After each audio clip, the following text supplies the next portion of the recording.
Bine ați venit la Politehnica București, doamnelor și domnilor, stimați invitați, excelențele voastre, bine ați venit la cea de-a 4-a ediție a SpaceFEST, un moment important atât pentru universitate cât și pentru țara noastră, pentru că de la prima ediție ne dorim să creăm o experiență atât pentru studenții noștri cât și pentru elevii care ne vizitează, cât și pentru entuziaștii care sunt pasionați de spațiu și încercăm să oferim acea experiență pe care poate o singură dată în viață ajungeți să o aveți, să cunoașteți pe cineva care a ieșit în spațiu, dar mai mult decât atât să cunoașteți pe cineva care a pășit pe lună. Eu cred că universitatea noastră astăzi scrie istorie pentru studenții ei și înainte de a începe activitățile cele de-a 4-a ediție a SpaceFEST, unde v-am pregătit foarte multe surprize, dați-mi voie să mulțumesc și eu tuturor celor care ne-au sprijinit, sponsorilor noștri, echipelor care au organizat acest eveniment, invitațiilor noștri din Statele Unite, Ambasadei, care este it's a friend of ours, și să vă spun că aveți în față 3 zile minunate de care trebuie să vă bucurați, să puneți întrebări, să fiți curioși și să profitați de această experiență extraordinară pe care Universitatea Politehnică vă pune la dispoziție. Ca să scurtez, aș vrea să îl invit pe scenă pe domnul rector Mihnea COSTOIU, care sprijină acest eveniment și care ne-a încurajat încă de la început să-l facem și să vă spun că, cu toate că a fost o organizare dificilă, mă bucur că am ajuns în acest punct în care, iată, la începutul celei de-a 4-a ediții, avem alături de noi invitați minunați. Să avem succes și să vă bucurați de acest eveniment frumos. Domnul rector Mihnea COSTOIU.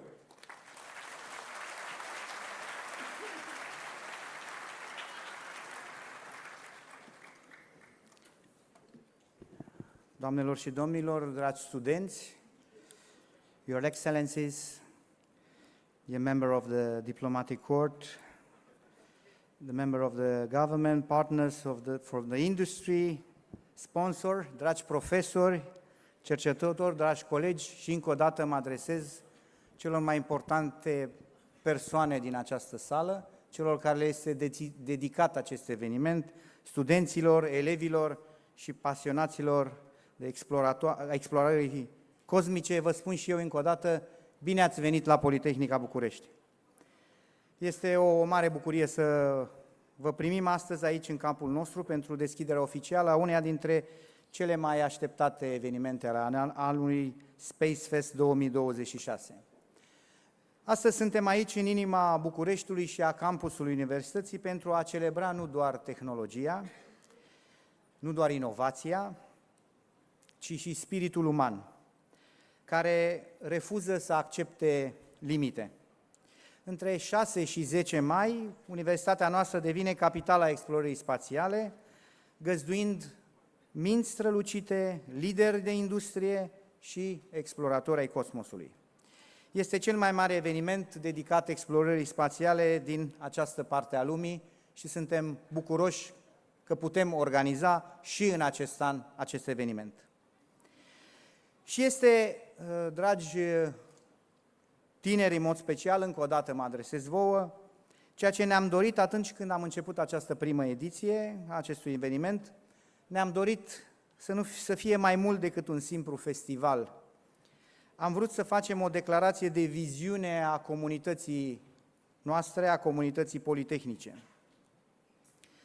Să arătăm lumii că dacă putem pune la dispoziția oamenilor o platformă complexă de cooperare și resurse, multe resurse, nu suficiente, dar destule, putem construi soluții excelente pentru educație, pentru cercetarea academică de top și pentru industrie.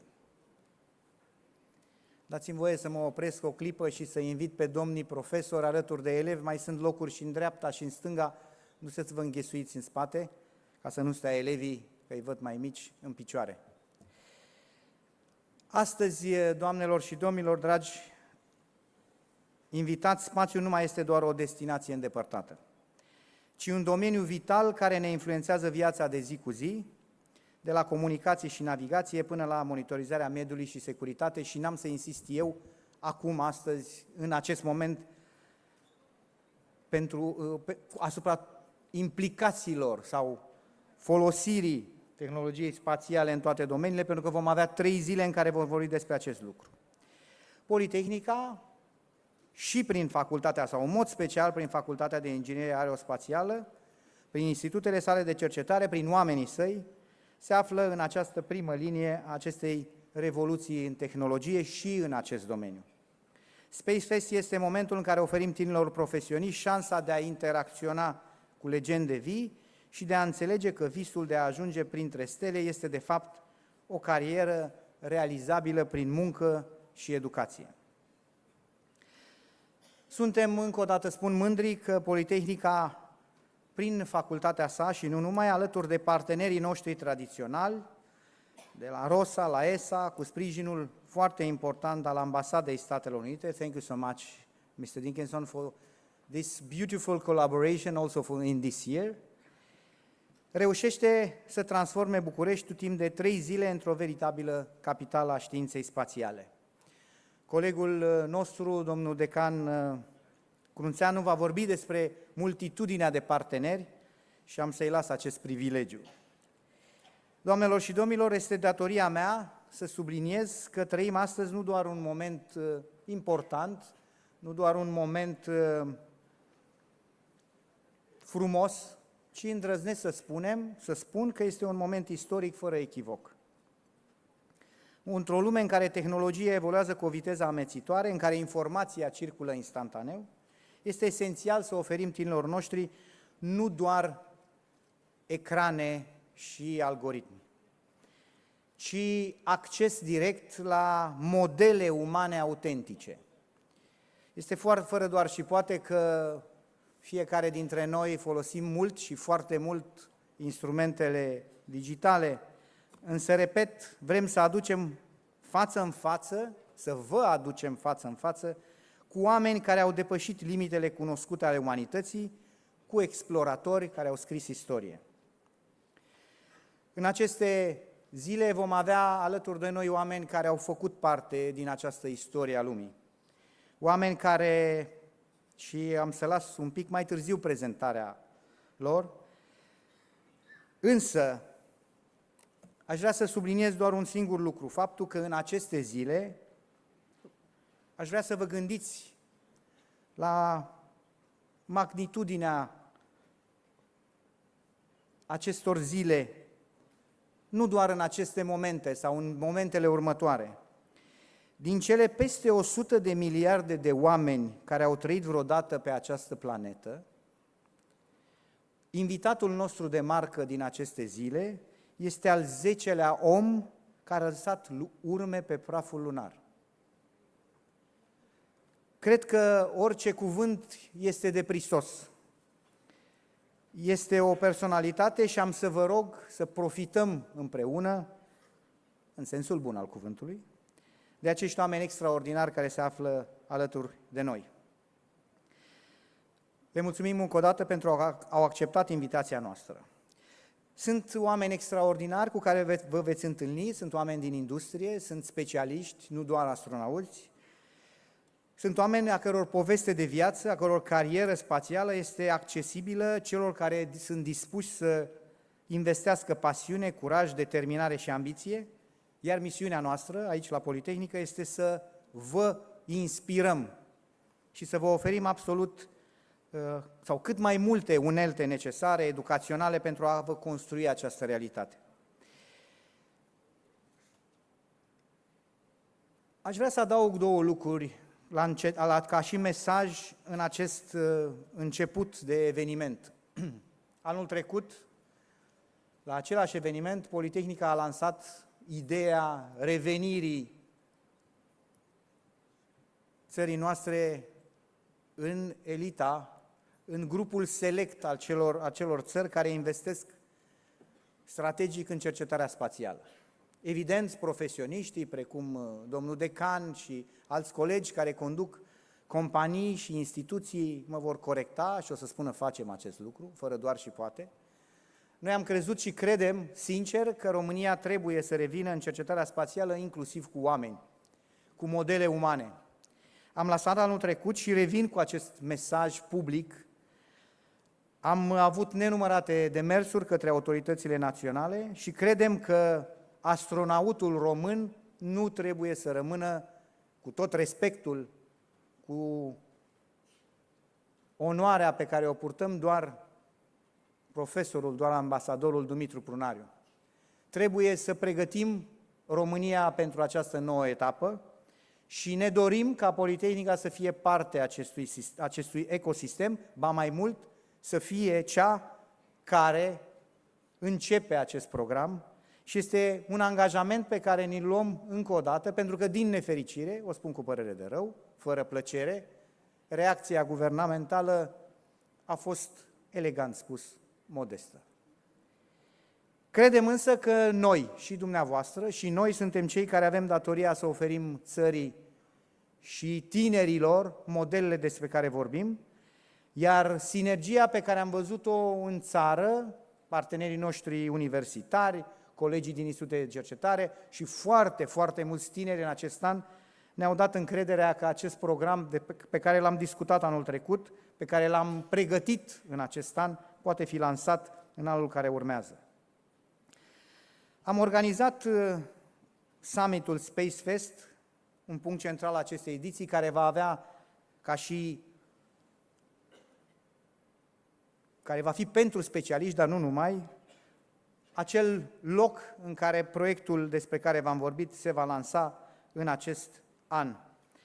În holul rectoratului, în sala AN010, vom avea paneluri de discuții în aceste perioade extraordinare și vom aborda foarte multe teme critice, interesante, sinergii, construind viitorul, spre exemplu, sinergii strategice în educația aerospațială este unul dintre modele. Nu vreau să vorbesc foarte mult, pentru că am un discurs foarte lung și am încerc să-l reduc, lansându-vă o invitație de pe acum, pe un model pe care l-am văzut anul trecut și pe care îl vrem să-l îmbrățișăm și noi în anul care urmează. Și anume, proiectul despre care v-am spus, proiectul astronautului român, după un dialog extrem de consolidat, de serios. Nu sunt doar vise, ci sunt discuții serioase purtate cu partenerii americani și ei instituționali sau privați. O parte dintre ei alături de noi și în acest an, o parte anul viitor și pe parcursul anului care va veni. Vă rog să vă bucurați de ceea ce se întâmplă în aceste zile, de aceste tehnologii, de experiențele realitate virtuală și augmentată, să asistați la demonstrații și așa mai departe. Dragi studenți, dragi elevi, nu pierdeți. Este păcat, se întâmplă o dată în an și cu oameni absolut excepționali. Dați-mi voie să vă mulțumesc tuturor pentru faptul că acest eveniment există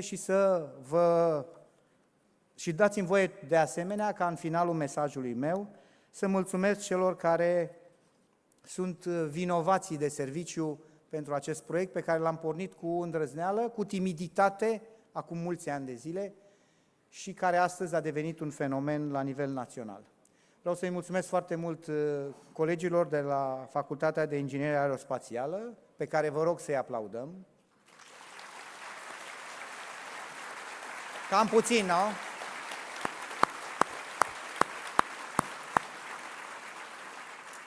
Să le mulțumesc colegilor conduși de cel care a deschis această gală, de celor care se văd mai puțin și care fac ca acest eveniment să se desfășoare, echipa condusă de Gabriel Petrea. De asemenea, vă rog să-i aplaudăm.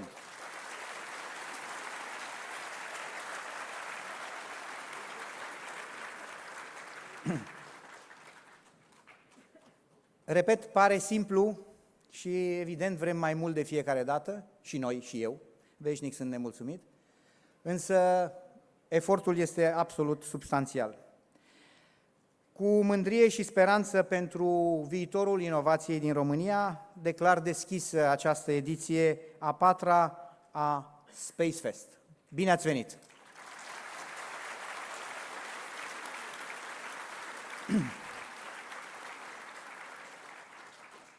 Ladies and gentlemen, the first partner of this event, it's a very important institution and not partner only for this event with our university, it's the Embassy of United States of America. Please, I offer the microphone for the Chargé d'Affaires of the Embassy, Mr. Michael DICKERSON.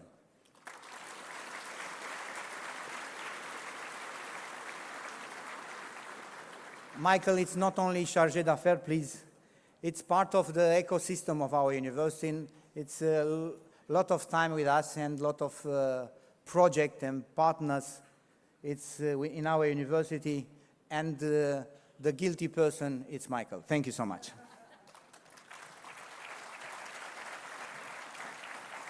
Thank you, Rector COSTOIU, Mr. Crunciano, astronauts, future astronauts, ladies and gentlemen. This is my third time coming to SpaceFest, and I have to say the thing that I absolutely love about this event is the energy, enthusiasm, and optimism that all of you bring around the theme of space. What I hate about this event is they always put me in the speaking order before the astronauts, and I know that everyone here is just waiting to hear from them, so I will keep my remarks sufficiently brief. It's an honor to be with you and to launch this year's event, celebrating the vast potential of space exploration and the partnership between the United States and Romania. Our two nations share a common drive toward not only space exploration and what we find on Earth and in flight. Students in both countries grow up learning the names of famous engineers, pilots, and explorers, such as the Wright brothers, Neil Armstrong, Aurel Vlaicu, and Henry Coanda. Our two nations have collaborated in all aspects of aerospace research and engineering. Each scientific discovery contributes to the connections between our nations and the achievement of our shared dreams. I hope that SpaceFest inspires the next generation of students who will transform the impossible into reality. President Trump has outlined a bold vision for America First space policy, ensuring the United States leads the world in space exploration, security, and commerce. Last month, he spoke via satellite to the crew of NASA's historic Artemis II mission. He told the crew, "There's nothing like what you're doing, circling around the moon for the first time in more than half a century and breaking the all-time record for the farthest distance from planet Earth. You really are modern-day pioneers." The Artemis II mission marked the first time humans returned to the vicinity of the moon since Apollo 17 in 1972. And their journey to observe the moon's far side took astronauts further from Earth than ever before. They couldn't have done it alone. The Artemis II mission reflects the importance of international partnership. The European Space Agency, of which Romania is a member, played a vital role alongside other global contributors. Collaboration in the cutting-edge field demonstrates how shared expertise and resources can achieve what no single nation can accomplish alone.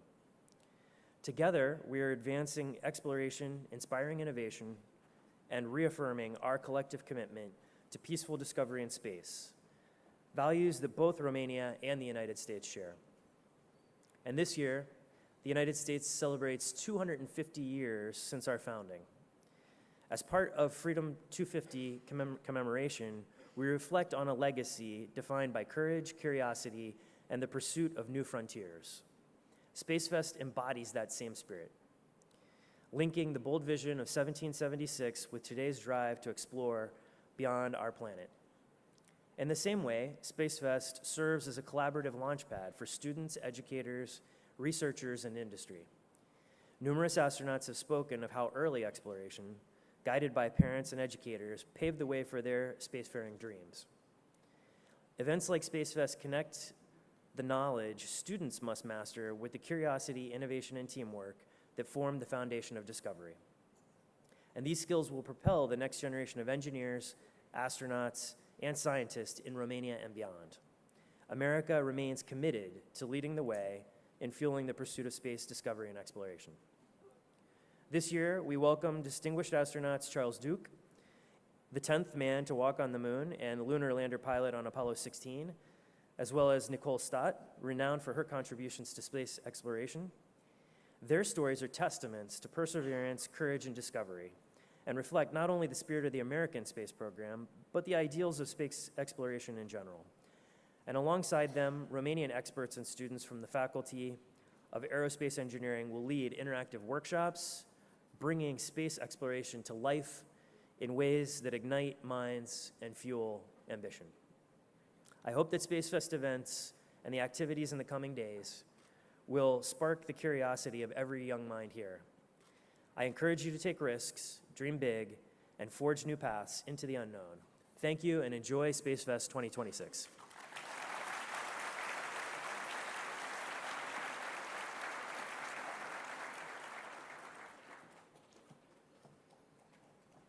Thank you so much, Michael. Thank you so much for this beautiful cooperation. But we have here with us in our auditorium one person also guilty and friend for not only part of this festival, but many festivals and many events. Now it's it's part of the ecosystem, I repeat this, but it's like our sister. Ladies and gentlemen, Missam Ali also represents the embassy. Thank you so much, Missam, for your beautiful cooperation. Please applause.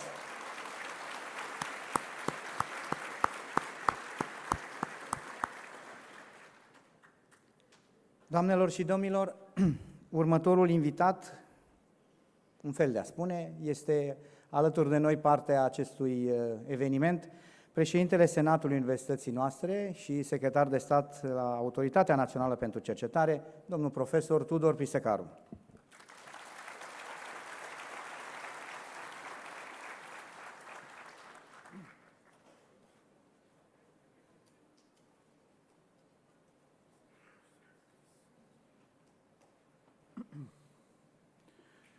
Ladies and gentlemen, dear guests, dragi studenți, dragi invitați, astăzi este o zi de sărbătoare pentru Politehnica și nu numai. Activitățile care sunt prezentate, rezultatele lor, trebuie să știți că au înglobat în ele și o mare parte de activitate de cercetare și dezvoltare. Și fără asta nu cred că s-ar fi putut ajunge aici. Autoritatea Națională de Cercetare a investit în aceste activități de circa 15 ani încoace o sumă destul de importantă relativ la bugetul acordat cercetării în fiecare an. Și anume, în total, cam 440 de milioane de euro, cel puțin, asta însemnând doar contribuția pe care a avut-o România la Agenția Spațială Europeană. Dar pe lângă aceste fonduri s-au derulat și alte proiecte finanțate tot așa de la Autoritate, care au avut drept subiect activități de cercetare, dezvoltare, inovare în zona aceasta a industriei spațiale. Și ceea ce vreau să remarc și să spun aici este că industria spațială românească în ultimii 15 ani a avut o creștere extraordinar de importantă. Nu-mi dau seama de ce. Acest fapt nu este foarte bine reliefat în mass media, dar noi îl simțim și cred că foarte multă lume deja îl cunoaște. Și cred că trendul ăsta va urma și pentru anii care vin și în același timp cred că bugetul va trebui dezvoltat, va trebui mărit de acum, nu atât în zona cercetării, cât în zona dezvoltării economice propriu-zise, Deci, probabil că în anii următori vom asista la o suplimentare a acestui buget și din partea Ministerului Economiei. Noi așa gândim că este normal. Timp de 15 ani s-au dezvoltat aceste activități, au ajuns la un nivel considerabil, iar acum entitățile economice, unele dintre ele le puteți vedea în holul Politehnicii și aici, în aulă, s-au constituit deja în asociații puternice. Prin urmare, sperăm ca acest trend să se mențină și să dezvoltăm noi locuri de muncă și, repet, între acestea, o mare pondere o are activitatea de cercetare, dezvoltare și inovare. Prin urmare, studenții care se ocupă, sunt motivați de acest lucru, cred că își vor găsi un viitor excelent. Și prin asta nu înțeleg numai studenții de la Facultatea de Inginerie Spațială. În general, studenții din toată Politehnica pot avea foarte multe de făcut în zona asta. În zona materialelor, oricând aceste tehnologii trec în alte zone, în sfera chimiei, în sfera electronicii, nu mai am foarte ușor de argumentat, a inteligenței artificiale în special, acum acest domeniu s-a deschis complet pentru activitățile spațiale. Deci, plecând de la electronică, mecatronică, robotică, trecând în zona fundamentală, zona materialelor, a chimiei, a fizicii, cred că toată lumea poate participa în acest sector. Și de asta vă puteți da seama vizitând expoziția și analizând critic rezultatele pe care le vedeți acolo. Aș fi, să zicem, nedrept să dau exemple, pentru că pe multe dintre ele le cunosc, multe încercări, multe ratări, dar și foarte multe succese. Ei sunt printre noi, printre invitați și toți vă vor putea spune povestea lor dacă veți vizita expoziția. De asemenea, trebuie să vă spun că tot în zona asta a activităților spațiale, în București, săptămâna viitoare, va avea loc de asemenea un foarte important eveniment la aeroportul Băneasa. Cred că trebuie de acum să încercăm să ne vedem viitorul și prin prisma asta. De ce? Pentru că în zona aceasta, în special de când s-a deschis această poartă cu inteligența artificială, suntem practic de la egal cu ceilalți. Nu trebuie să uităm lucrul ăsta și mai ales nu trebuie să uităm că ceea ce învățăm în cadrul Politehnicii ne ajută foarte mult la acest lucru. Eu nu pot decât să vă urez succes. Autoritatea Națională de Cercetare va continua să meargă pe același principiu în cooperare cu Agenția Spațială Română, cu domnul profesor Crunțean și cu colegii dumnealui, să ținem legătura cu autoritățile, cu organizațiile create în industria spațială din România și în același timp să lărgim fondul alocat prin discuții cu Ministerul Economiei. Vă mulțumesc și vă urez mult succes în continuare.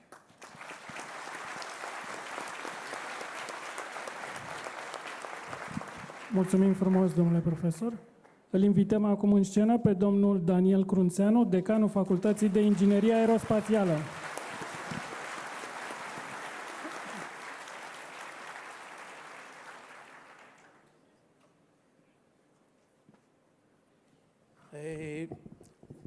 Dear ladies and gentlemen from the U.S. Embassy, our partners and our friends, from the beginning of this event in 4 years. 4 years ago, we started this project together, and now when we see such a big hall full of young students, I think we made it. Bine ați venit, dragi studenți, profesori, cercetători și parteneri din industria spațială, la cea de-a 4-a ediție a SpaceFEST, o ediție extrem de specială pentru noi, în primul rând pentru că avem invitați, ca de obicei, invitați celebri, invitați care ne onorează evenimentul nostru. Vorbim într-adevăr de unul dintre ultimii 6 astronauți din misiunile Apollo, de astronautul NASA Nicole Stott, pe care o să-i prezint în continuare, dar și de prietena și colega noastră, Christina KORP, care de fiecare dată a fost alături de noi în toate evenimentele pe care le-am organizat în cadrul acestui tip de festival al spațiului. După asemenea discursuri, până la a trece la prezentarea lor, îmi revine mie plăcerea și onoarea să vorbesc puțin despre facultate, că înainte de toate sunt decanul acestei facultăți, și apoi să discut despre partenerii noștri și să le mulțumesc despre prezența lor și modul cum s-au implicat în acest eveniment. Facultatea de Inginerie Aerospațială, așa cum vă spunea și domnul Rector, așa cum vă spunea și domnul Președinte al Senatului, este o facultate puternică, o facultate care are 6 specializări, pe care vreau să le pronunț pentru a fi auzite și de ceilalți care vor participa la procesul de admitere, pentru că trebuie să spunem înainte de toate că suntem într-un proces, sau mai bine zis, în mijlocul procesului de admitere, atât la licență cât și la programele de masterat. Avem programe de construcție aerospațiale, sisteme de propulsie, echipamente și instalații aeronautice, inginerie și management aeronautic, design aeronautic, ca să nu uit niciun student care este astăzi în sală, și navigație aeriană. De asemenea, la masterat avem programe care sunt destinate activităților spațiale. Că vorbim de propulsie aerospațială și protecția mediului, că vorbim de sisteme holistice spațiale, facultatea noastră pune la dispoziția tinerilor studenți și apoi masteranți și, de ce nu, doctoranți, programe care sunt în legătură cu aeronautica, dar și cu spațiul. Suntem gata să prezentăm în fiecare an lucruri noi pentru studenții noștri și doar câteva lucruri pe care vreau să le prezint în minutul următor legate de relația noastră cu industria, cu institutele de cercetare, cu care încercăm să creăm de câțiva ani buni de zile un așa numit ecosistem. Ecosistem aeronautic, dar și pe zona spațială. Vorbim despre cursuri extracurriculare pe care le facem cu colegii din industria spațială. De anul acesta am introdus și un curs de astronomie către studenții facultății și mai avem și cursuri cu partenerii noștri de la Airbus și Fokker, pentru care le mulțumim și pe această cale. Ajung încet și sigur către zona de proiecte, pentru că domnul profesor Prisecaru vorbea despre cercetare. Aici, o singură precizare importantă, avem plăcerea, avem onoarea de a spune că avem proiecte importante, atât la nivel național cât și internațional, cu partenerii noștri din industrie și din cercetare, în primul rând pe aeronautică, dar și pe spațiu. În aceste proiecte, fiind incluși și studenți masteranți sau doctoranți. Terminând periplul acesta legat de facultatea noastră, țin să precizez că este o zi de sărbătoare pentru noi, pentru că anul acesta Facultatea de Inginerie Aerospațială împlinește 55 de ani de activitate. În anul 1971 lua ființare Facultatea de Aeronavă.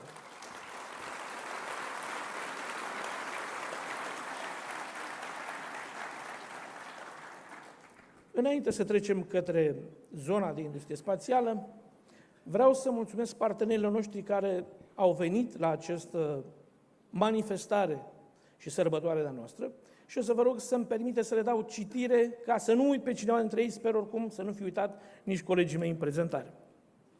Avem institutele de cercetare, că vorbim despre INCAS, că vorbim de Institutul Național de Cercetare și Dezvoltare COMOTI, că vorbim despre Institutul de Științe Spațiale, care sunt și astăzi alături de noi, și care au venit să vă prezinte ceea ce domnul profesor Pisicaru vă spunea mai devreme, rezultatele cercetărilor lor din proiectele cu Agenția Spațială Europeană și nu numai. Avem apoi parteneri din industrie. Un partener important pentru facultatea noastră, dar și pentru universitate, Aerostar, una dintre cele 6 companii românești care au participat la proiectul Ariane 6. Avem Compania Națională Tarom, Romața, Fokker, apoi din industria spațială, Indra, care împreună cu INCAS au lucrat la celebrul proiect de acum Space Rider, vehicul de reintrare european, Arobs, care este o companie iarăși care lucrează în primul rând pentru gestionarea sistemelor de urgență, GMV și ea prezentă în proiecte europene importante, că vorbim de HERA, apoi CDS, Rartel, că îi vedeam pe partenerii noștri aici, și ceilalți membri ai echipei de la POLI Space, pe care îi vedeți pe scenă, o organizație industrială făcută de curând în România, pe zona de spațiu. Și pe această cale spunem că la acest eveniment avem prezente 20 din primele 30 de entități din România, că sunt ele institute de cercetare, universități sau firme private, care lucrează în proiecte cu ESA. Mergem mai departe la Compania Națională a Aeroportului București, care este alături de noi, la solicitarea studenților. Le-am promis că în fiecare an vom aduce elemente noi. Am adus din zona aeronautică utilitare speciale pentru stingerea incendiilor în aviație, echipamente de degivrare. Apoi Aeroclubul României, un partener drag nou care de fiecare dată ne sprijină atât cu ceea ce vedeți în spațiul expozițional, că au venit cu un planor, o să aducă și un avion ultraușor în această dimineață, iar la finalul acestei întâlniri, la ora 12, vom ieși cu toții pe esplanadă și vom fi martorii unui mic exercițiu al Hawks of România, care ne-a fost pus la dispoziție de Aeroclubul României și le mulțumim și pe această cale. Apoi avem Inspectoratul General de Aviație, care ne ajută în zilele următoare cu prezența a 2 elicoptere pentru publicul larg, un Black Hawk și un EC. De asemenea, trebuie să mulțumim statului major al forțelor aeriene, care și ei, așa cum ați văzut la începutul întâlnirii, ne-au sprijinit cu prezența unui elicopter IR-330 Puma, cu un survol, iar astăzi toată ziua va fi prezent în display static pe terenul de sport pentru a putea fi vizitat de pasionați. De asemenea, avem prezența alături de noi și Comandamentul Comunicațiilor și Informației Armatei, împreună cu, sau din care face parte Agenția Spațială Militară. Avem prezenți de asemenea din zona de astronomie, Institutul Astronomic al Academiei Române, Astroclubul și Astromania și SARM, bineînțeles, entități care sunt alături de noi în fiecare ediție și vin cu foarte multe surprize pentru cei mari, cât și pentru cei mici. Ce mai putem vedea pe scurt la acest eveniment? Aducem pentru prima oară cursuri de astronomie pentru tinerii din licee, avem 2 astfel de cursuri, workshop-uri cu piloți, avem prezenți mâine pe fostul comandant al aeronavei prezidențiale, Emil Dobrovolski, avem primul comandant femeie al unei companii private, comandant de aeronavă al unei firme private, avem de asemenea Mihai Sturzu, va fi alături de tineri și le va sta la dispoziție cu prezentarea experiențelor lor și, de ce nu, pregătirea lor pentru o astfel de carieră. Avem din partea facultății simulatoare, din partea partenerilor drone, aeromodele, rachete, ateliere pentru cei mici, și aici lăsăm surpriza să fie elementul definitoriu pentru ei în zilele următoare. Și, în ultimul rând, avem 2 competiții ale elevilor de liceu, Young CubeSat Cup și Kenset, un concurs care este organizat de Politehnica București împreună cu Agenția Spațială Europeană, concurs pentru care Aeroclubul României ne ajută mâine la Clinceni cu lansarea proiectelor elevilor implicați în această competiție. Tot astăzi, de la ora 2, partenerii noștri de la Agenția Spațială Europeană, în sala Senatului, ne sprijină cu un eveniment, cu o prezentare, care se numește Entry Door to ESA Science Missions, Technology Preparation Activities, la care au fost invitați toți membrii comunității spațiale din România, că vorbim despre universități, că vorbim despre institute de cercetare și, bineînțeles, firme private, care vor participa și vor putea să analizeze posibilitățile de proiecte viitoare cu partenerii noștri din ESA. Închei cu câteva considerații legate de spațiu, că este o festivitate a spațiului. Când vorbim în România și în Europa și în lume despre spațiu, sunt câteva zone de interes pentru România, pentru Europa, pe care doar le trec în vedere, le trec în revistă. Vorbim despre Space Situational Awareness, vorbim despre Space Surveillance and Tracking, vorbim despre vreme, weathering, vorbim despre observarea Terei, vorbim despre Secure Connectivity și Secure Communications, care a început să fie din ce în ce mai important zilele acestea și din ce în ce mai prezent. Vorbim despre Resilience, vorbim despre Dual Use, că avem aici partenerii noștri militari, vorbim despre PNT, poziționare, navigație și timing, vorbim despre misiuni spațiale, vorbim despre Marte și Lună, așa cum bine spunea partenerul nostru de la Ambasada Statelor Unite, vorbim despre programul Artemis. Aici trebuie să precizăm un lucru extrem de important. România a fost semnatară a acordurilor Artemis din 2020, sau este semnatară a acordurilor Artemis din 2022 și suntem parte importantă în acest proiect. De asemenea, din zona europeană vorbim că tot am asistat cu toții la acest nou eveniment numit Artemis 2, acest nou proiect care își dorește ca în următorii ani, sperăm noi în următorii 2 ani, să aducă din nou oameni într-o misiune pe lună. Vorbim despre modulul de serviciu lunar, modulul de serviciu lunar european, vorbim despre proiecte dragi institutelor din România și firmelor din România, că vorbim de Lunar Gateway, că vorbim despre Argonaut, doar câteva dintre ele. Evident că vorbim despre explorare în final, explorarea spațiului și așa cum spunea domnul rector, ne dorim enorm ca România să poată, după evenimentul fericit de acum 45 de ani, când primul român a zburat în cosmos, să putem să oferim ocazia unor tineri să poată să participe la o astfel de competiție pentru a avea un nou astronaut român. În ultimul rând, ca să ajungem în spațiu, avem nevoie de lansatoare, vorbim aici de proiecte importante, că vorbim de Ariane 6, că vorbim de Vega C, Vega E, proiecte la care entitățile românești ne-au reprezentat cu brio și unde avem rezultate deosebite, unele dintre ele prezente și în evenimentul nostru. Având în vedere toate acestea, ne pregătim pentru momentul mult așteptat de introducere în scenă a partenerilor noștri americani. Nu înainte să-mi permite și mie să le mulțumesc tuturor acestor colegi, prieteni, parteneri care ne însoțesc în fiecare an în acest exercițiu al nostru și echipei de organizare. Vă rog și din partea mea să aplaudăm o dată pe toți și apoi să trecem la momentul următor.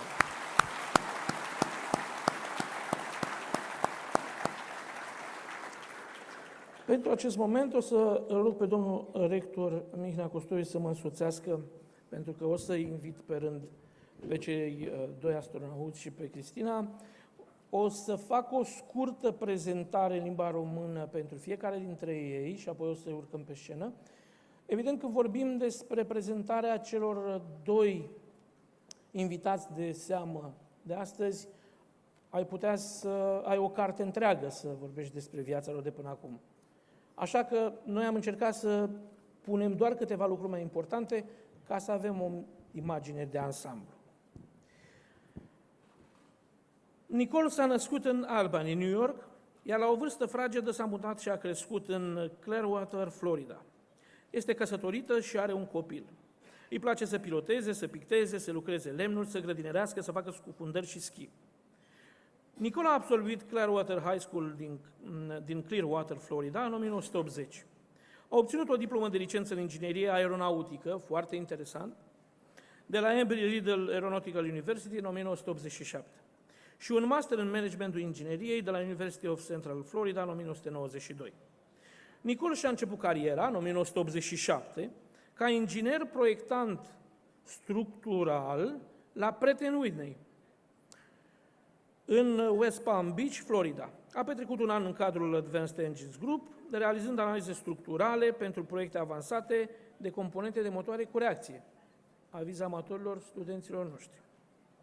Experiență NASA. Nicole s-a alăturat NASA la Kennedy Space Center, Florida, în 1988, ca inginer de operațiuni.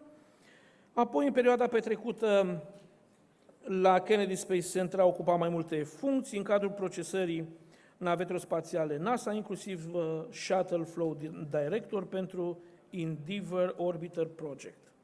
În iulie 2000, Nicole a fost selectată de NASA în Corpul Astronauților ca specialist de misiune și membra a celei de-a 18-a clase de astronauți NASA. A început pregătirea de candidat astronaut în august 2000. După finalizarea instruirii, a primit sarcini tehnice în cadrul ramurii Astronaut Office International Space Station Operations. În aprilie 2006 a făcut parte din echipajul misiunii NASA Extreme Environment Mission, NEEMO-9, unde a trăit și a lucrat cu un echipaj de 6 persoane în habitatul subacvatic de cercetare Aquarius. Experiență de zbor spațial. Nicole și-a finalizat primul zbor spațial de lungă durată ca inginer de zbor pe Stația Spațială Internațională în cadrul expedițiilor 20 și 21 între 28 august și 21 noiembrie 2009. A fost lansată către ISS la bordul navetei spațiale Discovery împreună cu echipajul STS-128 la 28 august 2009. A efectuat o ieșire în spațiu cu durată totală de 6 ore și 39 de minute. Ținem să precizăm că nu toți astronauții sunt spacewalkers, adică oameni care fac misiuni în afara stației. De asemenea, Nicole și-a finalizat al doilea zbor spațial ca specialist de misiune pe STS-133 între 24 februarie și 9 martie 2011. Aceasta a fost a 39-a și ultima misiune a navetei spațiale Discovery. În timpul zborului de 13 zile, echipajul Discovery a livrat către Stația Spațială Internațională câteva module împreună cu un set de piese de schimb și provizii esențiale. Așadar, o invităm alături de noi pe doamna Nicole Stott.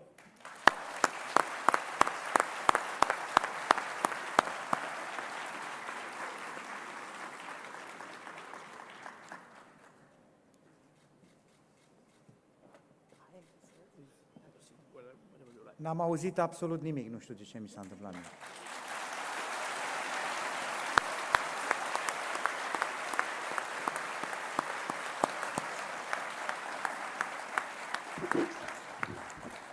Următorul invitat și invitatul care creează pentru noi evenimentul istoric de astăzi s-a născut în Charlotte, Carolina de Nord, la 3 octombrie 1935. Este căsătorit cu Dorothy Claiborne, originară din Atlanta, Georgia. Au 2 fii adulți. Printre pasiunile sale se numără vânătoarea, pescuitul, lectura și golful. A urmat Lancaster High School în Lancaster, a absolvit ca șef de promoție Admiral Farragut Academy din St. Petersburg, Florida, a obținut o diplomă de licență în științe navale de la Academia Navală a SUA în 1957 și un master în aeronautică la MIT în 1964. Experiență. La momentul în care a fost informat despre selecția sa ca astronaut, Duke era instructor la Air Force Aerospace Research Pilot School, unde preda sisteme de control și zbura pe aeronavele F-101, F-104 și T-33. A acumulat 4147 de ore de zbor, dintre care 3632 de ore de zbor pe avioane cu reacție, deci un pilot extrem de experimentat. Duke a fost unul dintre cei 19 astronauți selectați de NASA în aprilie 1966. A făcut parte din echipa de sprijin a astronauților pentru misiunea Apollo 10. A fost Capcom pentru Apollo 11, prima selenizare, și a servit ca pilot de rezervă al modulului lunar pentru Apollo 13. Duke a fost pilotul modulului lunar al misiunii Apollo 16, desfășurată între 16 și 27 aprilie 1972. În cea de-a 5-a misiune cu echipaj uman, care a selenizat, A fost însoțit de John Young, comandantul navei spațiale, și de Thomas Mattingly, pilotul modulului de comandă. Apollo 16 a fost prima expediție științifică destinată inspectării, cartografiei și prelevării de mostre de materiale și forme de relief din regiunea Descartes, aflată în zonele muntoase accidentate ale Lunii. Duke și Young au început șederea lor record pe suprafața lunară de 71 de ore și 14 minute, manevrând modulul lunar Orion până la selenizarea pe câmpiile accidentate Cayley. Mai departe, îl lăsăm pe invitatul nostru să ne spună cu cuvintele sale, așadar îl invităm alături de noi pe domnul Charles Duke. Charles, please enjoy.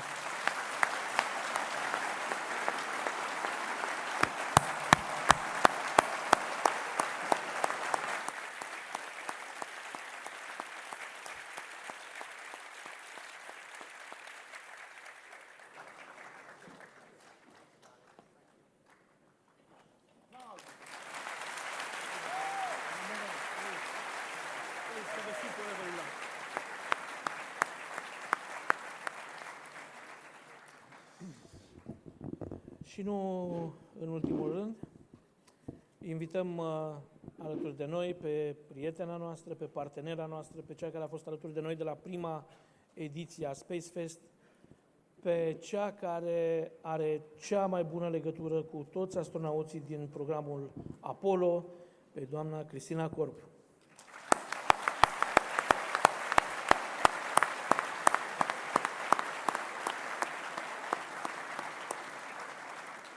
Hello, my friend. You want me to say anything or no? You may say something. No, I just wanted to say good morning, everyone. Good morning. I just wanted to say that I'm very happy to be back in Romania.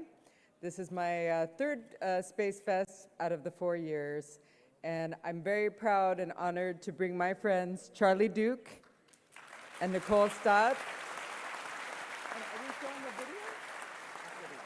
Okay. All right, I want you guys to see them go to space, so there will be some videos. But I just wanted to say, you know, I'm very proud for the relationship that we have between the United States and with Romania.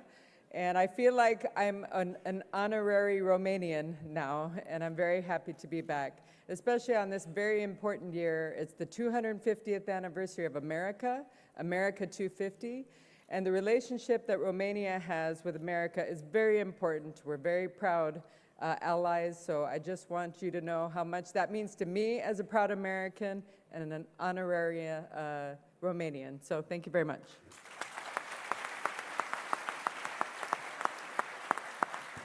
Thank you very much. Thank you very much, Christina. Before we start, we have 2 interesting movies prepared by our guests today. So we want to have them now on stage, please.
Nicole. Okay, coming out.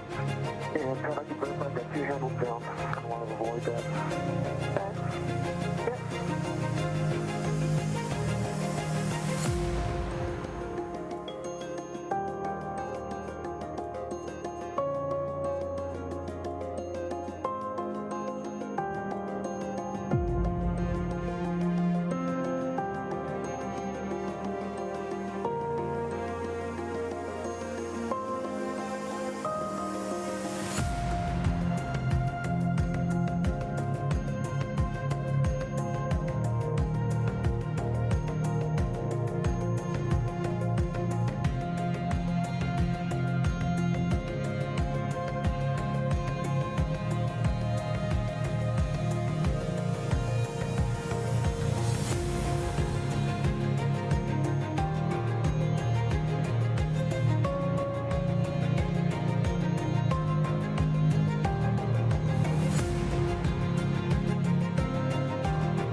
Înainte de următoarea sesiune, încă o dată vreau să subliniez.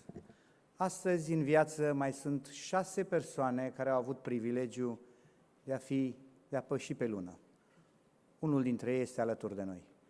Vă rog să-i aplaudăm în picioare.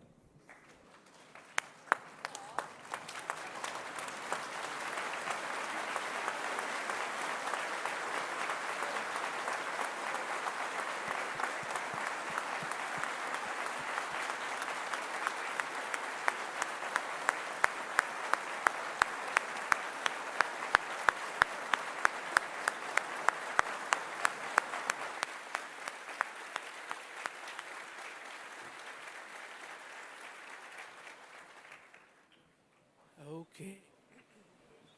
Doi. And now we'll switch to English. I hope you understood half of our stories from the microphone. So, first of all, let me explain a little bit the administrative part. So you see one QR code that our colleagues put it somewhere here. Yes? For this QR code, using this QR code, you may send some questions and we will put it in this panel. But for the starters, I invite our guests for some opening remarks. Please, Nicole, and then Charlie, and then Christina. Well, I want to echo what I've been hearing already this morning, just a word of gratitude, actually, for the opportunity to be here again. I am grateful to have experienced the first SpaceFest 4 years ago, and to be back here now under this wonderful invitation. What I see in all of this, and it's already been spoken to a little bit, is this idea of partnership and of purpose. And when I watch Charlie and John Young on the moon, that's absolutely partnership and purpose together. And when I think about the International Space Station and the way we've come together as 5 international agencies, 15 different countries, working together peacefully and successfully on this machine in space, that is absolutely partnership and purpose. And what we just did with the Artemis mission that, you know, sent those people to the farthest we've ever been from Earth and around the moon. Partnership and purpose. And that is what, and it's why I'm happy to be back in Romania, where, as it's already been said, this partnership and purpose between our countries, I think, is also reflected in an event like this, where we can bring together students and industry and government and astronauts and really come together in a meaningful way. It's wonderful to see the awesomeness that comes from that. And I think it reflects how we can do just really amazing things when we decide to be crewmates and not passengers on our planetary spaceship as well. So thank you again, Daniela and team, for welcoming me back to Romania.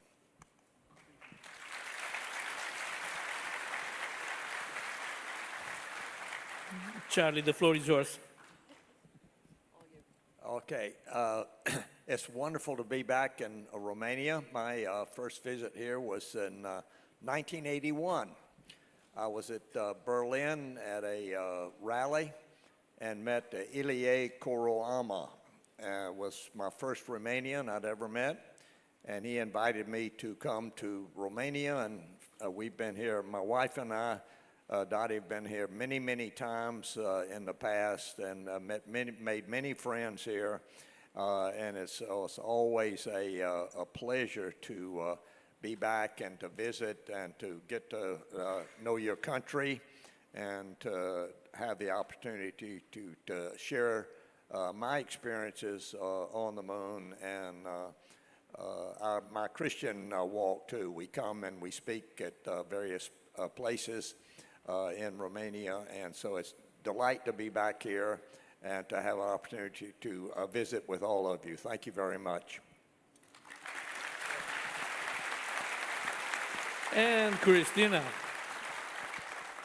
Well, and so some of you may remember that the reason that I'm up here with all of these people is because my pathway to space was not one that you would expect. I was a singer for a long time, and 20 years ago, my first trip to Romania was to sing for 20,000 Romanians in my old life when I was a singer. And then I ran a production company, a record label in America, and I produced concert specials. So that was my life before astronauts.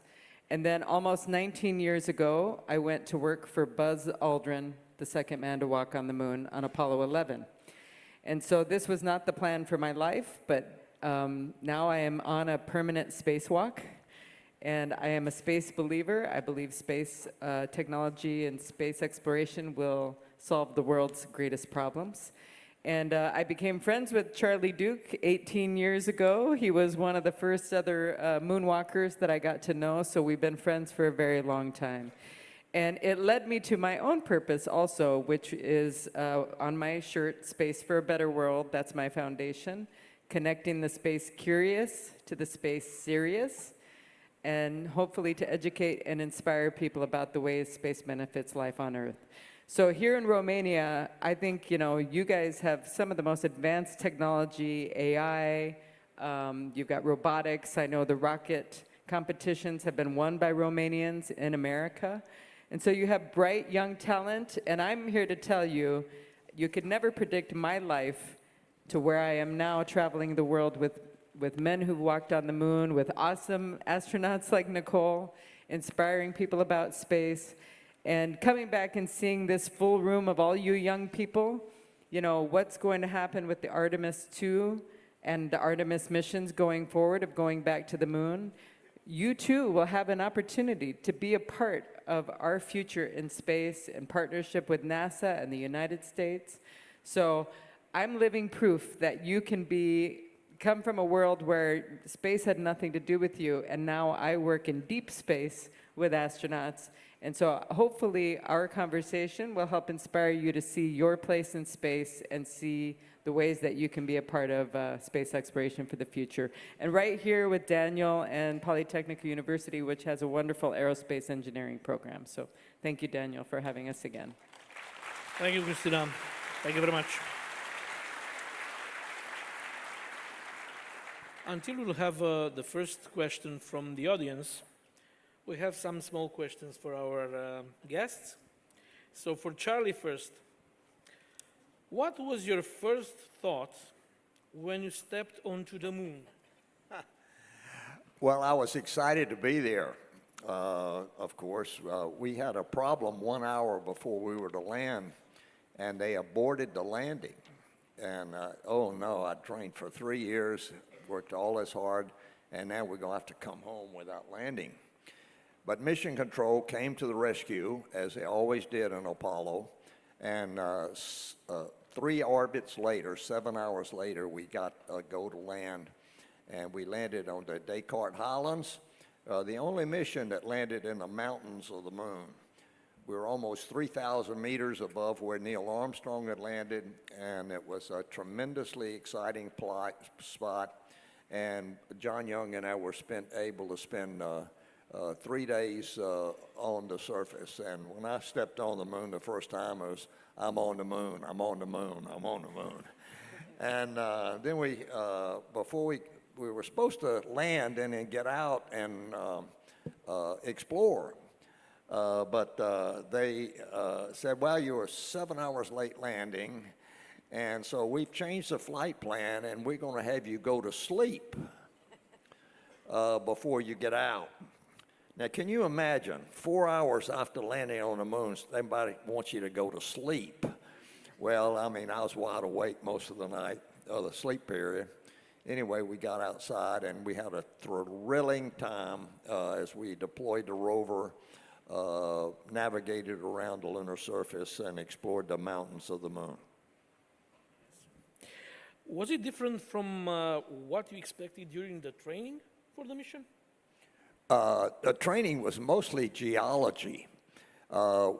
We were fighter pilots, and that's a rock and that's a piece of dirt, as about our knowledge of geology. So they made us into geologists over a 6-year period for me, and we learned to identify all the different rocks and on terrestrial rocks, so that we would know what to pick up on the moon.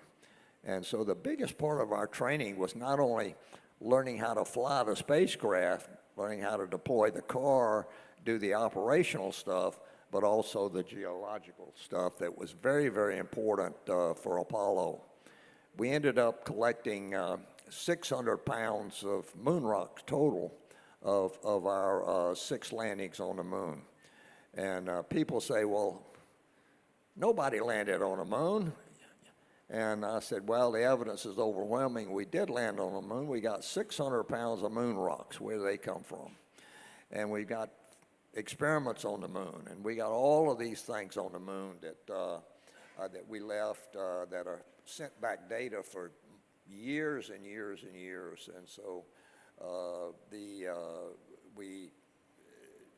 6 of us got to 6 landings on the moon. I was number 10 on the next to the last. And so it was a great experience, and I'm looking forward to Artemis being able to land. Probably the first landing is 2028 down at the South Pole, which is going to be very, very exciting adventure for them. Thank you very much, Charlie. We go to Nicole this time. With the first question, what was your first emotional reaction when you saw Earth from space? It is emotional. I think my first reaction, because after we launch, there's still an hour or so where you're strapped in and have to do work before you can. Pardon me? Sorry, no. Oh, okay. I thought Christina wanted to say something. Oh, there's still a lot of work to do before you can float up out of your seat to the window and see Earth from space. And I remember in that moment, as I was floating to the window to get that view, it was just this almost disbelief that I was in that place, like, holy moly, we made it alive to space. There is that thought. And then to be presented with this extraordinary, glowing, colorful view of Earth out the window, because I think you try to prepare yourself for what it's going to look like. You can't even imagine, Charlie, what that awesomeness is, experiencing Earth from the moon. But but it's stunning and it surprises you, and you think maybe, you know, I got to spend several months on the space station and with opportunity to look out the window, and I thought, maybe it'll get boring, maybe I'll want to pull the visor down on the window, and absolutely it never did. It surprises you every time. You're looking for something new, you see something new, and it is this just really beautiful reminder of the fact that we live on a planet in space and how important it is for us to keep that in mind. Yeah. And the second very quick question is, did that feeling change over time, or did it stay constant during your missions? I think it absolutely stayed constant, and in fact, it might have even been amplified a little bit as I got to almost feel like it was normal to look out the window and see Earth. At the same time, it was surprising every time. And I think it reinforces, there's certainly like a spiritual nature to it as well, this feeling of awe and wonder and being overwhelmed a bit at this, you know, beautiful creation below you and how perfect it is for sustaining our life.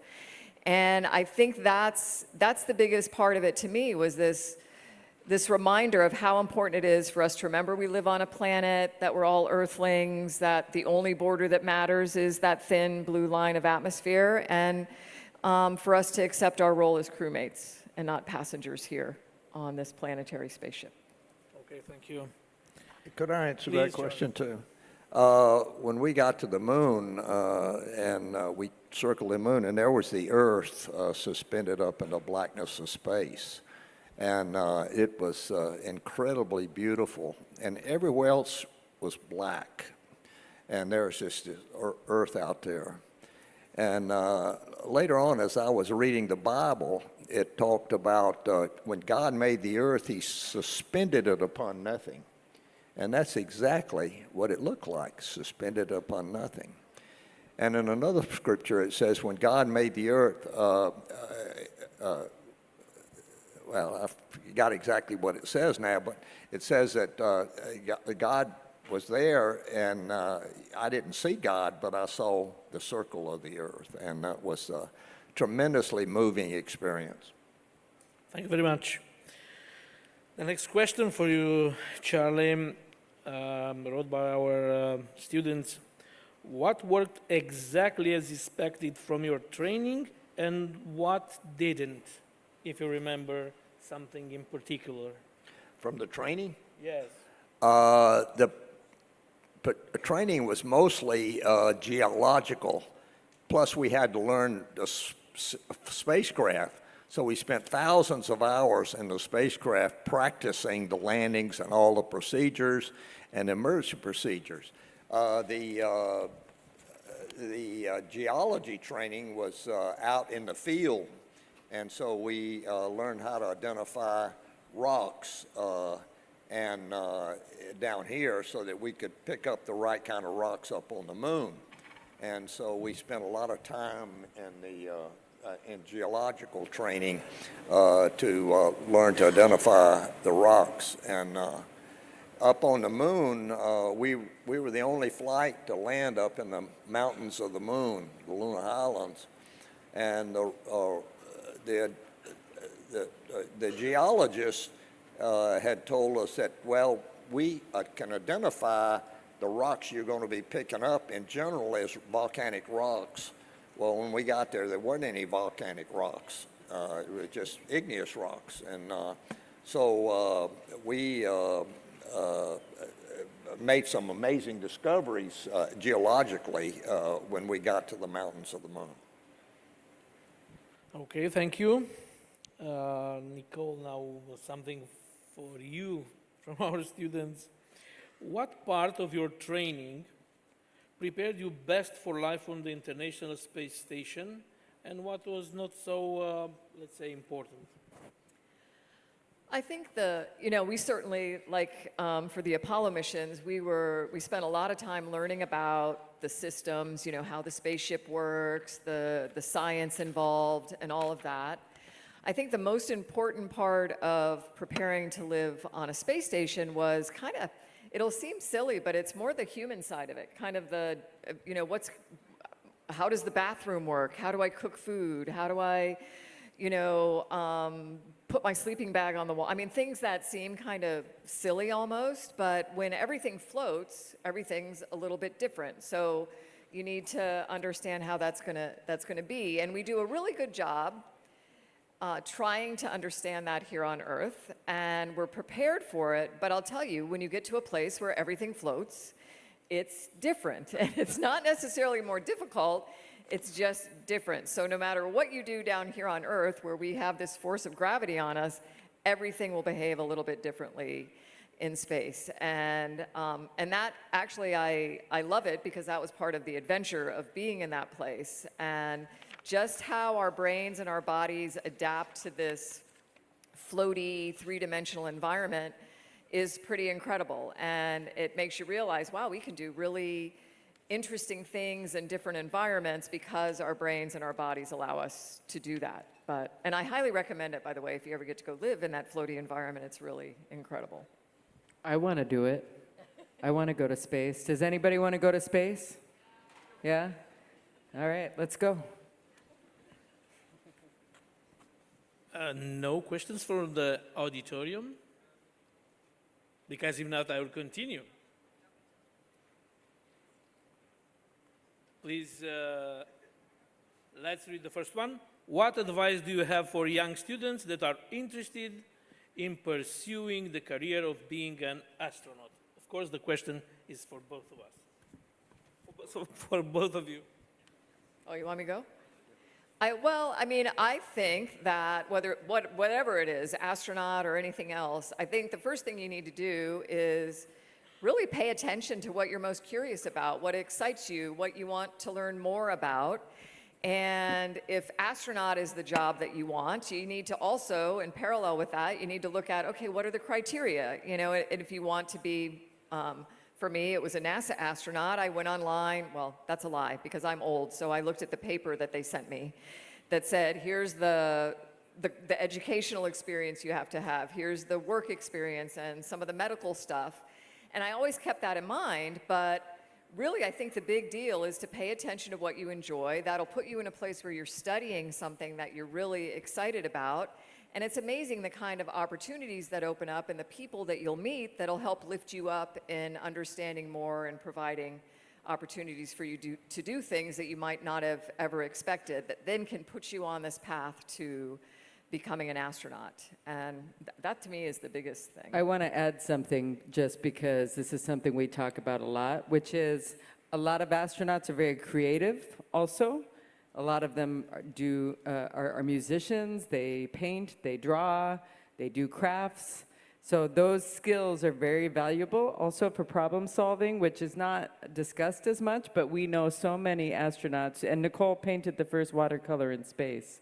And so this is something that not just astronauts, but lots of people who work at NASA also are very creative. So, yeah, and so we like to say you should use your whole brain. I was talking to Philip and Caesar earlier, and I'm like, you know, it made me happy that they were describing to me how they are both interested in the space and the science, but the creative side of things as well. And I'll just tell you, when it comes to sitting on the other side of the table to select astronauts, you want to know that the person that you might be confined with in a relatively small space has a nice personality and also is a professional, that they're going to have your back when things don't go right. And I know Charlie on the moon, that probably was a big deal. Yeah. You know, you wanted to enjoy yourself there, you should.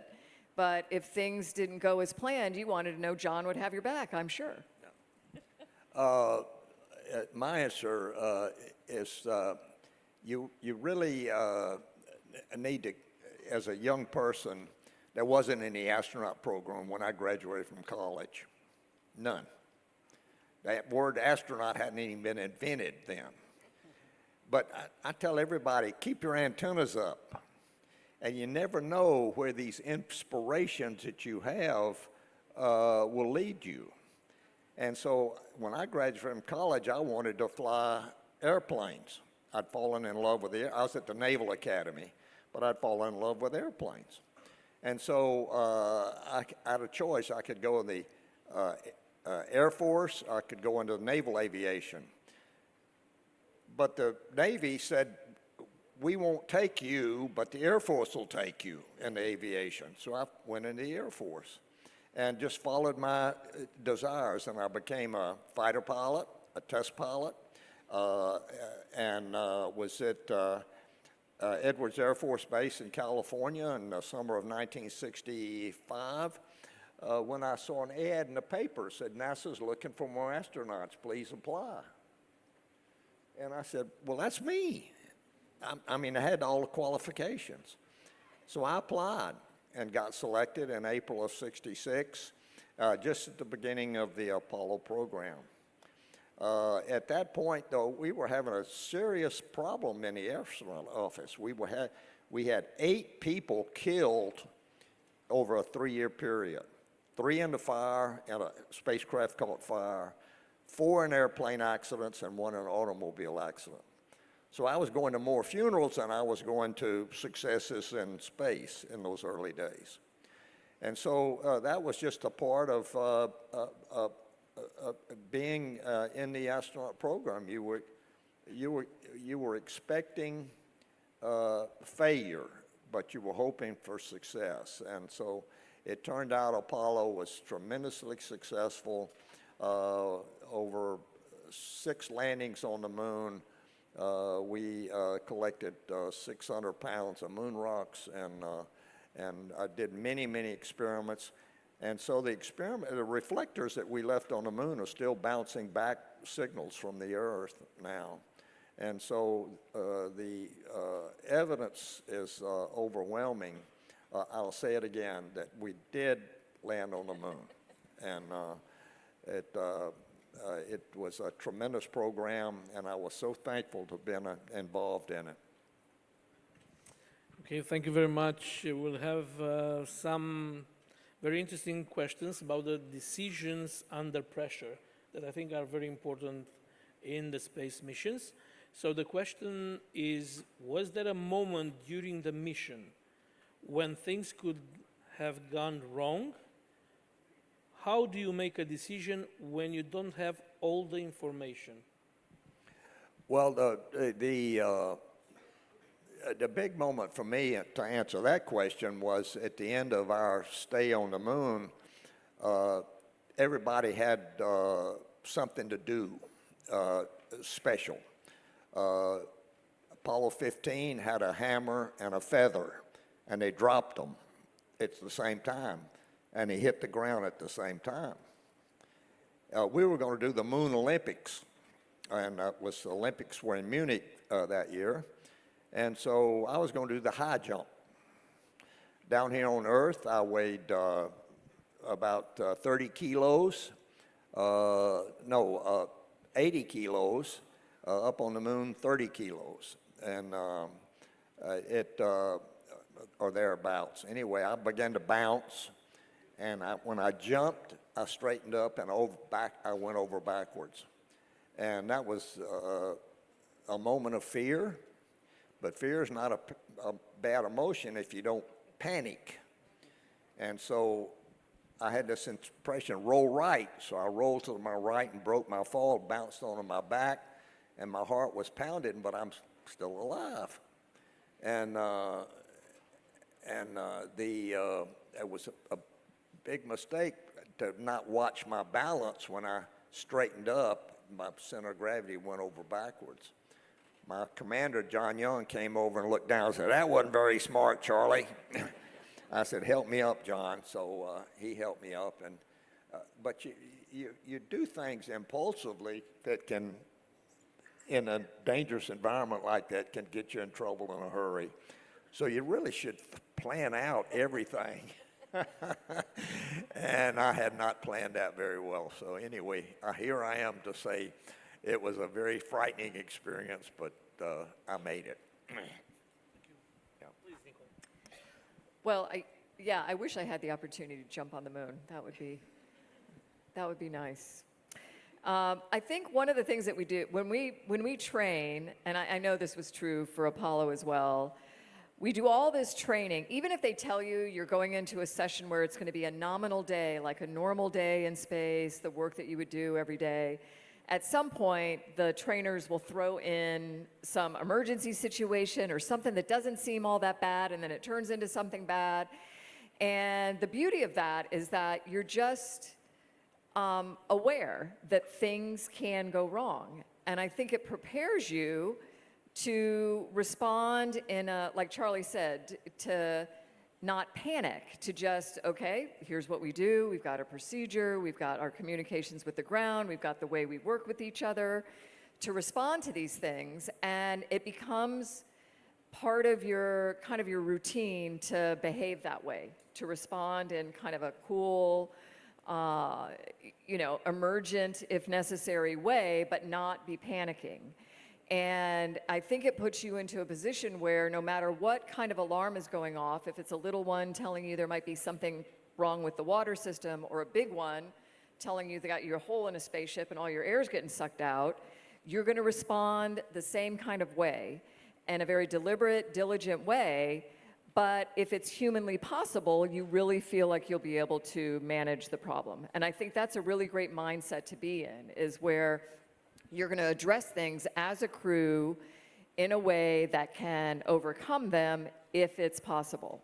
And that was the thing that made my mom feel a little bit better, you know, was knowing that, okay, they're prepared. In the back of their minds, they're always aware that something could go wrong. But it's a really nice day when things don't go wrong, too. Our training was in the simulator. We probably, in 3 years of training in the simulator of landing and rendezvous and all, we probably crashed on the moon 1,000 times in the simulator. But we landed 3,000 times, and we knew how to do it. And so when things started happening as we got down real close, we were prepared to handle any emergency, which fortunately we didn't have any major emergencies, but several smaller ones. And we were able to land successfully and then leave successfully later on. Christina, one question from your part, please. A question for our guests, and then we'll take the question. Do you want me to answer about all of that? Well, so first of all, you know, I knew nothing about space when I started working in space. So the thing I would like all of you to know is that it's okay to ask for help. It's okay to ask for information. You know, a lot of times people think that everybody knows everything if they already have the job, and that's not true. A lot of people are still learning, even if they have a lot of years of experience. And the thing I will say is when I applied to work for Buzz Aldrin, I knew nothing about space, but what they needed, what the job description was, I was like, I think I could do that, you know. And so a lot of times people would ask me, how did you get this job working for, you know, one of the most famous astronauts on the planet? And I said, I applied. I applied for the job, and then I had exactly the skills that were needed, which was actually my production skills and my experience with media. But I didn't know anything about space, and I learned as I went. And that the biggest thing I will say is that don't be afraid to ask questions, don't be afraid to ask for help. And sometimes, you know, I was just thinking as you guys were talking about this, you know, it's good to know, it's good to experience failure, because that's how you learn how to do something differently later on. That's why you have all that training with the simulators, right? And they throw lots of problems so that it isn't a big surprise. And I think that can be in your education, where you are maybe struggling. You know, I have 2 kids at home. I have a 14-year-old daughter and an 11-year-old son. And my daughter has been a perfect student, but now she's struggling a little bit. And she's afraid to ask for help. And I'm always telling her, do not be afraid to ask your teachers. That's what they're there for. So that's one thing I would say is, like, you know, even astronauts are learning all the time. Even astronauts are encountered with things you've never thought that you might have to deal with before, right? So. One more question from the audience. If you could go back on the moon, what would the first thing be that you want to do this time in Artemis 3 or 4? Yeah, what if I could get to go back to the moon and land in the same place that we landed last time? I would go to look for to see what the picture of the family that I left a picture of my family on the moon. I dropped it on the moon, and I took a picture of the picture.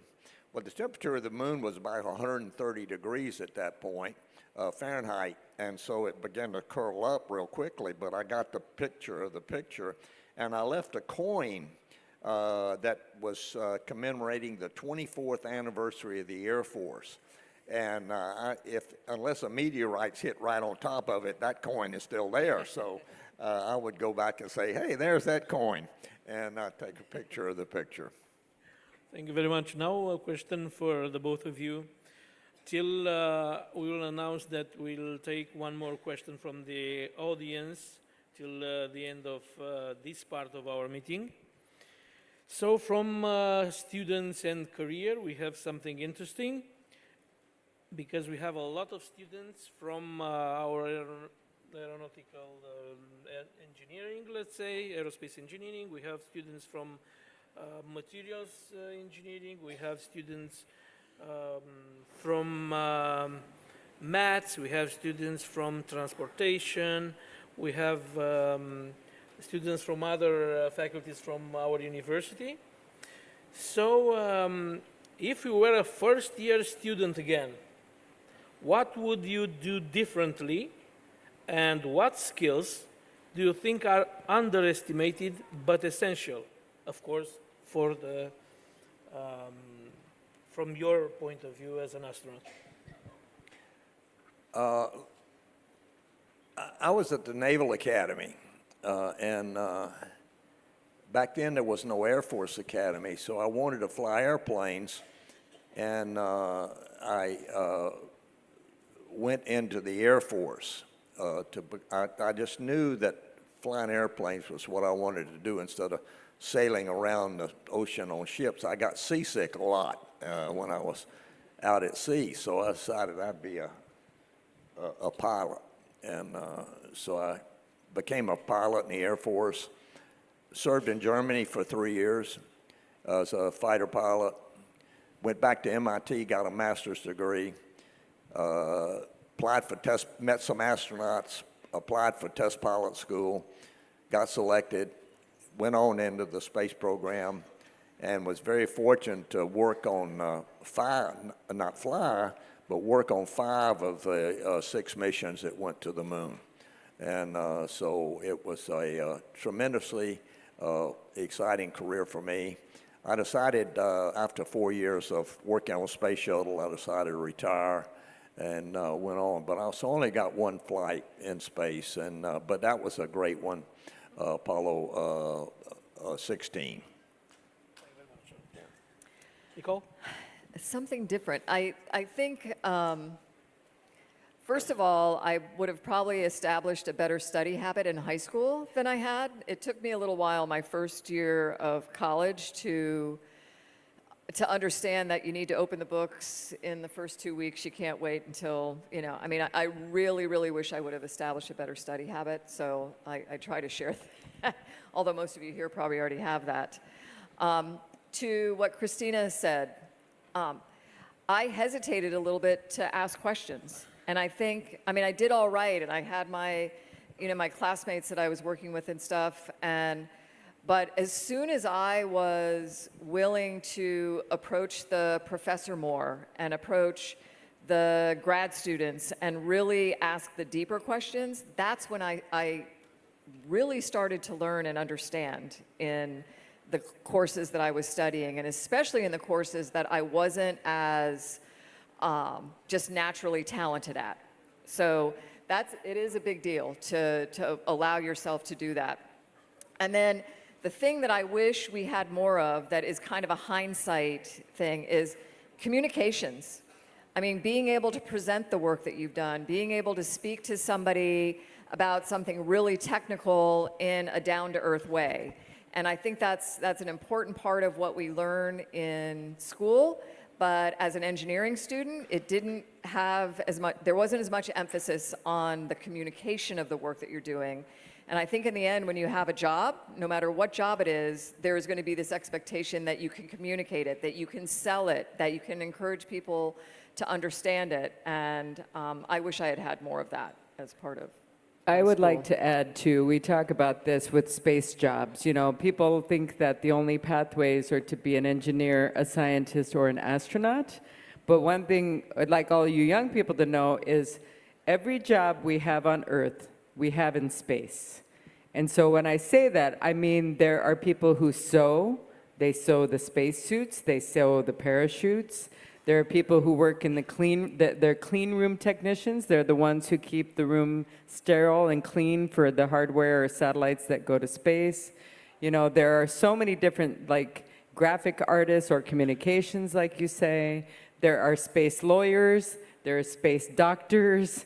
There are so many different types of ways that you could work in space. So that's just one thing I'd like to point out. And then the other thing is resourcefulness. Finding another way. You know, I think from the days of space when you were, you know, training Charlie, when John F. Kennedy made the commitment for humans to go to the moon, we didn't know how to do it. There was just this commitment, and then you got to be part of this, like, era where we were trying to figure it out, right? So we're kind of in that era again, but that's something I think young people need to know too, is you might have a new idea that we need, right? Well, and that, what I think, I'm sorry, Charlie, because what I think came from Apollo that came down to, during the shuttle and the space station era, was one of my main bosses was an Apollo guy. He didn't fly in space, but he was Apollo manager, trainer, Jay Honeycutt. And what he came to us with as young engineers was directly from that, we don't know how to do it, we got to figure out experience, which is going into every problem, believing there's a solution, and then having this, here's how we can, not why we can't, approach to it. And that has, I mean, that's infiltrated every part of my life. You know, whether I'm dealing with a lawyer or my doctor or a plumber at my house, I want them to be providing me with the solution, not talking to me about why you can't get something done. And that is absolutely what came to us from Apollo and the missions, Charlie, that you were on and supported. It's this driver to believe that we can do something. Just one addition to that. One of the most important people that I met in the space program was the lady that sewed my zipper into my spacesuit. If she had made a mistake and made that the zipper wasn't sewn in correctly, I'd be dead today. So everybody's job is very important when you get, no matter where it is, I think pay attention and do the best job you can correctly every time. Okay, and the final question from the audience is for the both of you, of course. Do you think astronauts today experience space differently than Apollo astronauts did? Of course, we start with the communications, because now, these days, we've seen the communications not only between the ground station control and the astronauts from Apollo, from Artemis, but we've seen the communications between the International Space Station and from Orion module. Well, I think there's certainly going to be different technical things going on, and aspects of the mission might be very different. But when I hear this question, it comes to me more as human beings, do we experience it differently? I don't think so. I think we are, as humans, we're in awe of the experience that we're having. We want to share it with, you know, other people, whether that's having the opportunity on the space station to call down to your family and describe what you're experiencing, or it's what we just experienced with the Artemis crew, where they were actually facilitated with a way to share what they were experiencing as it was happening. And I think that human connection is really important, and I think that's the way astronauts experience it as well.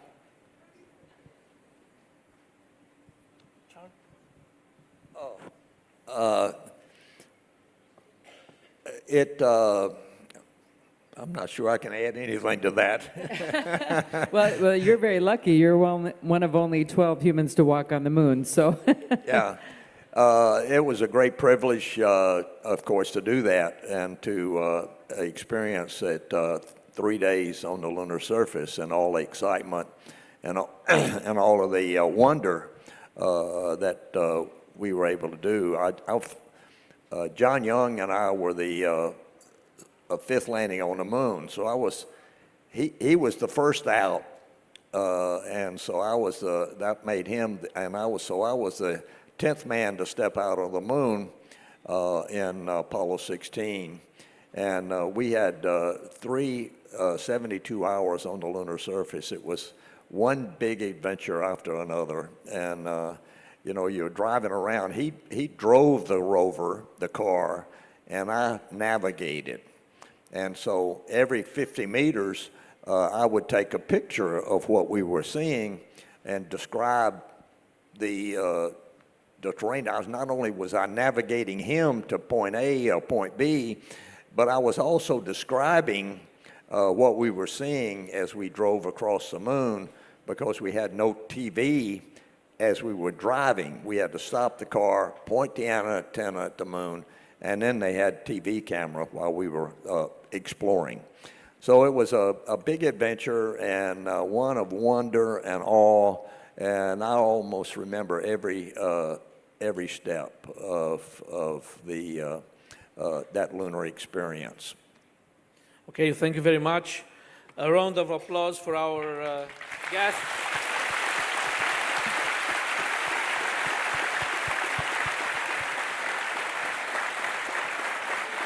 Just a few announcements in Romanian. We switch to Romanian for 1 minute. După acest prim slot al evenimentului nostru de astăzi, vă invităm pe esplanada din fața clădirii pentru a putea vedea demonstrațiile colegilor noștri de la Aeroclubul României, Hawks of Romania, după care ne mutăm și vizităm cu toții expoziția din cadrul SpaceFest și, nu în ultimul rând, în zona de fotografii cu astronauții. Precizez că mâine, de la ora 10, începe summitul SpaceFest, iar de la ora 3 va fi un paragraf, un panel cu astronauții noștri. Și de asemenea, sâmbătă, de la 10 la 11:30, vom avea din nou o întâlnire Q&A cu astronauții în sala N010. Mulțumim încă o dată, ne vedem afară!